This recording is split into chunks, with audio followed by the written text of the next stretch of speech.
Hi, I'm Fred Hughes, and this is the Hiwan Loop. We're located in Evergreen, Colorado, elevation about 7,800 feet. And the loop has been operating for 15 years. I got started in this because my wife made the critical mistake of buying me one engine as an anniversary present one year, and it took off from there. The loop has 250 feet of track. We operate 7 trains at one time. You'll notice as the layout runs, the trains are automatically starting and stopping. And there's a number of trestles, bridges, and tunnels. Layout is operated using DCC control system. And the reason that I went to DCC is, unlike battery power or train engineer or some of the other systems that are out there, DCC allows you to have the signal going to any section of track, or the current going to any section of track. You can interrupt the signal, and the engine with the decoder will know that the signal has been interrupted and automatically slow to a stop. And DCC is the only way to do this at this time, so that's why it's a DCC layout.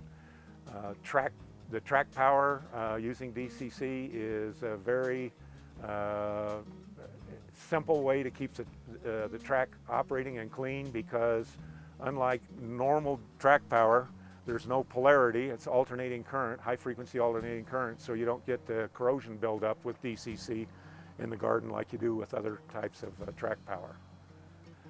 To build this layout originally, we were on a very steep slope here, and so the first thing that I did was I had a gentleman come in and help me build some retaining walls so I could get a little bit of a flat area.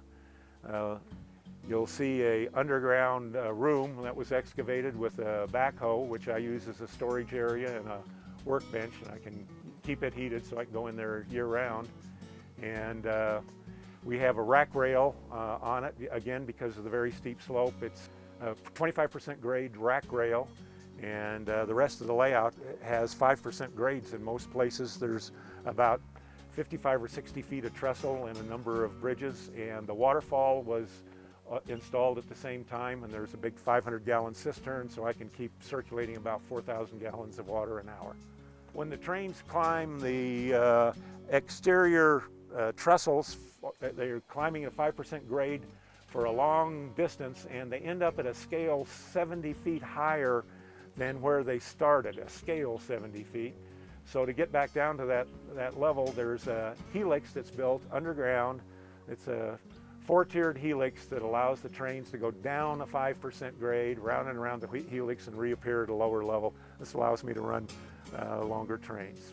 The entire roadbed for the helix and the elevated portion of the trestles are built out of Lexan plastic, which is resistant to UV rays, and it'll keep it keeps from warping. The trestles and bridges and the elevated trestles areas that you see have been installed for 15 years, and I've never had to replace them. I joined the Garden Railway Club 26 years ago. My first layout was normal track power at a different location, and so I've been with the club about 25 years. This layout's about 17 years old, and it's been powered automatically for 15 years. So, looking forward to the convention, and at this particular convention, you'll have the opportunity to see several layouts that are DCC operated, that have automatic controls that are similar to this one. It's the only place that you'll see them, the only convention you'll see them at this time.